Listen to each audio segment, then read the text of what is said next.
Record labels are notorious for signing artists to bad contracts, infringing on artists' creative freedom, and doing a number of other things to hurt artists' careers. Obviously, the objective of a record label is to help their artist blow up so the label can make as much money as possible, but it doesn't always work out that way. Sometimes artists can get in really bad deals or situations where they are shelved, sued, or even bankrupted, and that can severely harm their careers. So today we are looking into artists whose record labels ruined their careers.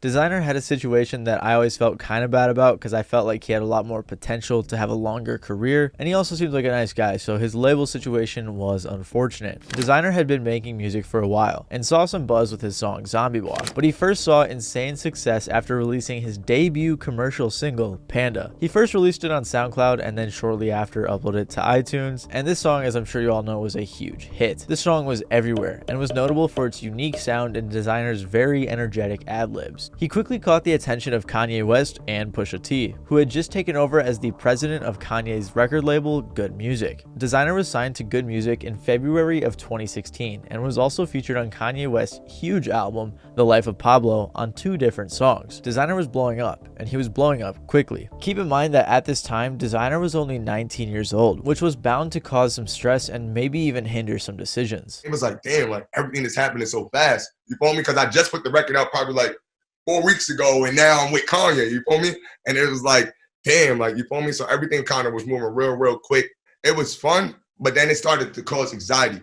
You know what I mean? To a point that it was like certain times I ain't know how to move, because I wasn't used to having security guards and shit like that. You know what I mean? I was like, you feel me? I'm a kid walking down the block, you know what I mean? I'm rapping with my homies. Me and my homies are security, you know what I mean? For each other, you know what I mean? He was featured on the song Champions, the lead single from Good Music's compilation album that became pretty huge. He then became a XXL freshman in 2016, performed at the BET Awards, released his mixtape New English, and was even featured on Bill Nye's Netflix show. He also released his song Timmy Turner, which was his second hit song. However, after 2016, we wouldn't hear much from Desiigner. Desiigner released a handful of songs in 2017, but was seeing a steep decline in relevance. Meanwhile, in 2018, Kanye West was producing for and working with Good Music artists and affiliates, helping them create some really good music. He did so with Pusha T, Tiana Taylor, and Kid Cudi, who wasn't signed at the time, but he had been previously. A few other artists on the label were neglected, one of which was Desiigner. Desiigner said he was going to release an album, and he even mentioned releasing 2 albums, but all that came out in 2018 was an EP called LOD,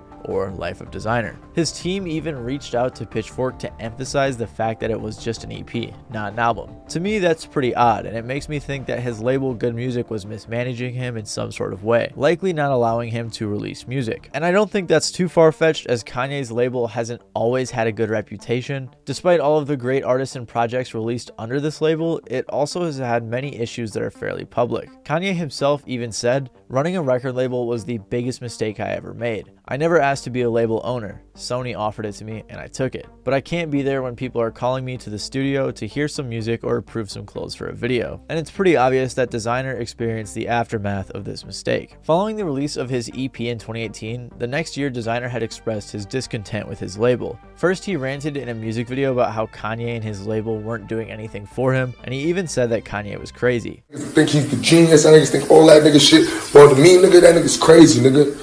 And to me, nigga, I've been doing all this shit by myself. To me, nigga, I brought good music back, nigga. He then went on Twitter to say that he wanted to be released from his label. It was obvious that his label had been holding him back, and he hadn't released a single solo track throughout 2019. And judging by his output in recent years, that was because Good Music had put him on the back burner. Artists being shelved by their label is never a good thing, and Desiigner was clearly finding that out the hard way. Desiigner said in an interview that on multiple occasions he wanted to get into a room with Kanye to work on his music and get some pointers. He said the reason that he signed to Kanye's label was to work with Kanye. It seemed like Desiigner just wanted a mentor in the game, as he was still pretty young at 22 years old. Regardless, after he requested to be taken off of the Good Music record label, he was released in late 2019. Also, another really odd thing about this situation is that an album called F Good was leaked onto SoundCloud, featuring 23 Desiigner songs with features from tons of popular artists. This led to many people thinking this was the album that Good Music wouldn't let Desiigner release, so he leaked it to spite them. Whether or not that's true, Desiigner was clearly excited to be released from his label. I can drop anywhere, any second. This is the dream of every artist. This is the dream of every artist. Any second, any time I get the bag out here, and I'm still touring, I'm still doing my thing. No label behind me right now. This shit is beautiful. In 2020, Desiigner did an interview with Everyday Struggle, further explaining his situation to DJ Academics. He had also told Vlad TV and others that the only reason he left Good Music was because of issues with his dad going into a coma, and that may have played a role in it, but based on everything else he said in his output of music, I'm going to assume that was a little bit of an excuse just to keep things on better terms with the label. After his separation from Good Music, Desiigner's output increased a ton, which made it obvious that Good Music was hurting his career. However, the damage had already been done. Since he was unable to release much music in the late 2010s, his streams and views went down a ton. And of course, there are other factors that probably contributed to this, like his mental health issues, family issues, and other things. But just imagine a 7-track Desiigner album fully produced by Kanye that released in 2018 alongside the other Kanye projects. I think with something like that, his career would have seen a lot more longevity. Nowadays, Desiigner is still putting out music, but is definitely struggling. Recently, he got caught exposing himself on an airplane and was arrested. He apologized and said online that he was on some type of meds that caused him to act weird,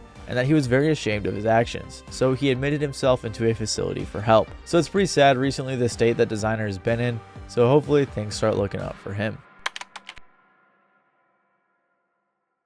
Now, you probably remember Kesha from her multiple hit songs, her appearance on Notorious, or her songs on Just Dance. At least that's how I do. But after releasing Timber, it seems like Kesha went under the radar for a while due to multiple issues with her label and her management, so let's check it out. Kesha began her career in 2005 with Kimosabi Records. She was working her way up in the industry by writing songs, providing background vocals, and working on her own music. She got her first taste of fame because of her feature on Flo Rida's song Right Round in 2009. Then she signed to RCA Records and started preparing to release her debut album. The lead single for the album, TikTok, became a huge hit and blew her up into the mainstream. She continued releasing music and had more hits like Blow, Die Young, and her feature on 303's song My First Kiss. Her run from 2010 to 2012 was crazy with a huge album and multiple hit songs. Kesha was on top of the world, but that would change fairly quickly. In 2012, Kesha released her album Warrior, and other than the songs Die Young and Crazy Kids, this album underperformed relative to her last two projects. And the reason for this would become apparent pretty quickly.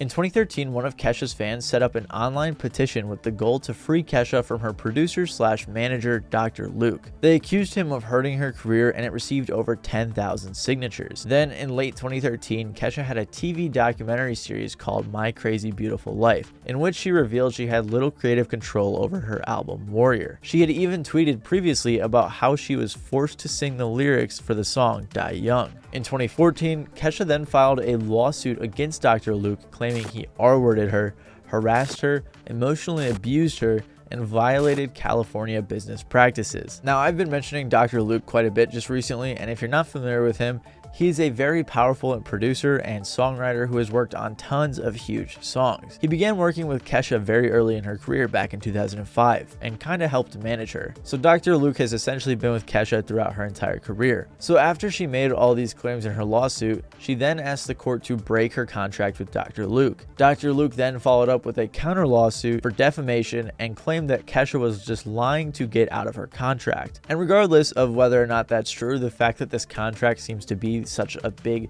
center point in this lawsuit makes it seem to me that this wasn't the greatest contract. This lawsuit lasted a very long time and was very complicated for many reasons. And because of this ongoing lawsuit, Kesha hardly released any music in 2014, 15, or 16. The lawsuit was pretty messy too, with tweets from many people involved, leaked emails, tons of drama, and even more lawsuits involving other people. The lawsuit, contract, and poor management severely hurt Kesha's career. This was made especially apparent when her lawyer said she cannot work with music producers, publishers, or record labels to release new music. With no new music to perform, Kesha cannot tour. Off the radio and stage and out of the spotlight, Kesha cannot sell merchandise, receive sponsorships, or get media attention. Her brand value has fallen, and unless the court issues this injunction, Kesha will suffer irreparable harm, plummeting her career past the point of no return. However, despite how much this has hindered her career, it has also been very public, allowing her to get a lot of support from her fans. In 2015, during New York Fashion Week, Kesha wore a dress that said, "You will never own me." When leaving court proceedings, she would have fans standing outside chanting things like "Free Kesha," so it's obvious she had a lot of support behind her.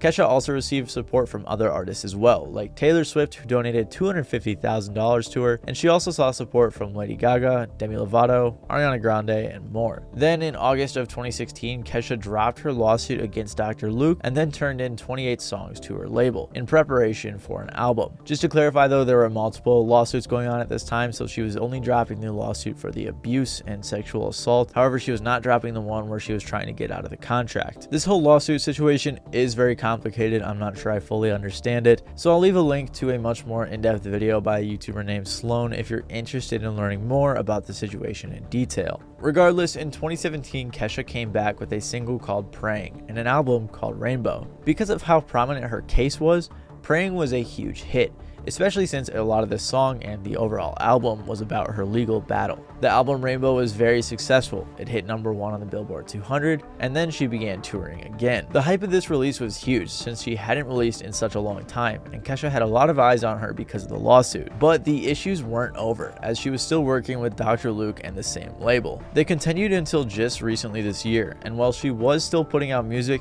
it severely harmed her career, just as her lawyer predicted. The numbers on her last 2 albums dropped drastically, and I wouldn't be surprised if that was in part caused by issues with her label and management. The lawsuit was settled recently with Kesha saying, "Only God knows what happened that night. As I always said, I cannot recount everything that happened. I am looking forward to closing the door on this chapter of my life and beginning a new one. I wish nothing but peace to all parties involved." So we don't know the exact details of the case or how it ended, but in the end it doesn't really look like there was a single winner. I imagine it's got to be really tough while working with the man you are suing under the contract you were trying to get out of, so it seemed like a really bad situation.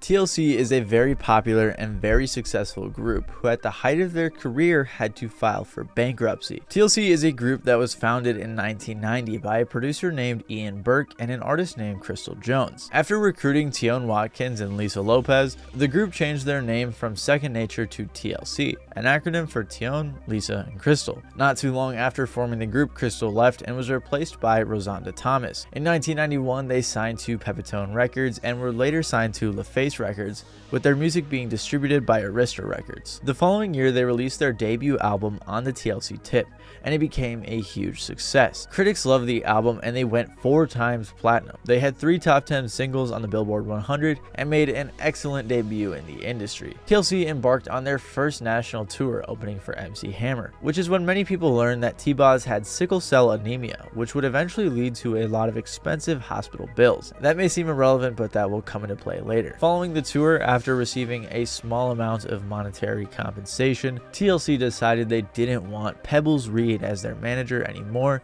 because they wanted more control over their careers. They were released from their management deal and thought that this would fix all of their problems, but they were still signed to these same labels, which would eventually become a big issue. Another factor that would eventually play a big role in their financial struggles is when Left Eye was charged with first-degree arson. She had been dating the football player Andre Rison, and they were allegedly in a violent relationship, and she had also been battling alcoholism. These two things clearly aren't a good combination, and after one argument, she threw his new shoes into a bathtub, dumped some lighter fluid on them, and then set them on fire. And this obviously was not a good idea, as the house caught fire, causing her to be arrested, charged with arson, sentenced to 5 years probation, and she had to pay a ton of money with insurance. So keep these incidents in mind going forward. Following all this, TLC was gearing up to release their sophomore album, Crazy Sexy Cool. This album was an even bigger success than their first album, selling over 14 million copies worldwide, being ranked in Rolling Stone's 500 greatest albums of all time list,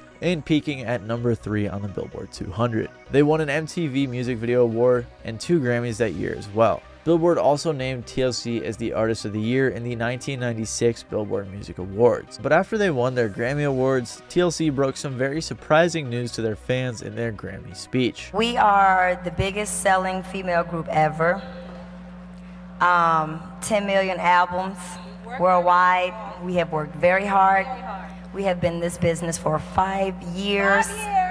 And we are broke as broke can be. And we're not like trying to be a sad story. If that was the case, we would have been on everybody's talk show talking about how broke we are. We haven't done that. I know it's hard to believe because we've sold so many albums, but it is possible. That's the deal here. July 3rd of 1995, TLC filed for bankruptcy and declared that they were in $3.5 million of debt. They said that the label was charging them for all of their expenses like travel, hotels, marketing, videos, food, clothing, recording, managers, lawyers, producers, and everything else you can imagine. On top of that, Left Eye still had to pay the insurance money back, and T-Boz had a lot of medical payments because of her sickle cell. It was revealed that back in 1991, TLC wanted to renegotiate their contract with LaFace Records, but it was denied. The group revealed some of the details of how much money they were making, claiming they only made 50 cents per song and then had to split it 3 ways. Every time an album gets sold, TLC gets 56 cents. And in the record business, we pay all costs back to the record company. Following all of their complaints and some lawsuits that were going on behind the scenes, TLC finally had their contract with LaFace Records renegotiated, although by that time a good bit of financial damage had been done. Supposedly they even held the label exec at gunpoint, which is pretty crazy. A YouTube channel by the name Music Money Makeover Show went into extreme detail about TLC's deal and revealed that, based on all of the available information, they were being screwed over by the label from the moment they signed.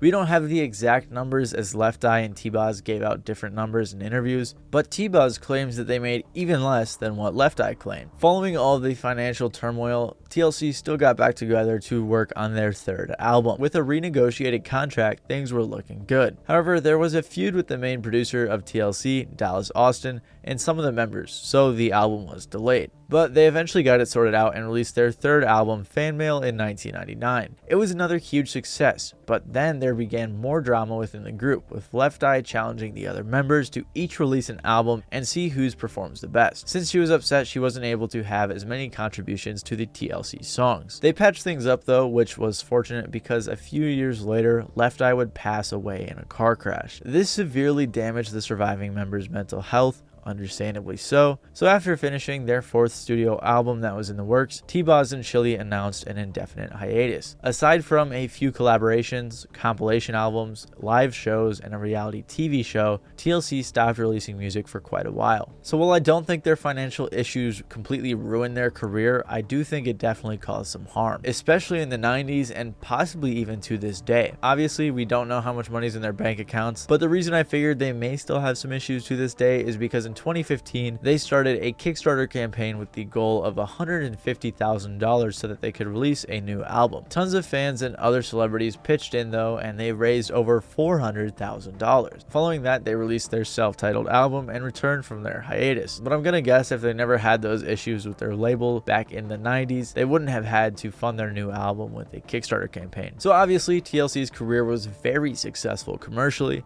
but unfortunately they experienced a ton of financial issues in the background that caused them a lot of harm. Anyways, thank you guys all for watching. I hope you enjoyed. If you did, please make sure to leave a like down below, and yeah, check out some of my other videos. Other than that, this has been Matty Balls, and I'll see you guys next time. Do you guys like my shirt? It's pretty, I think it's funny. I think it's cool. I just had to throw that in there. I wanted you guys to see it. I really like this shirt.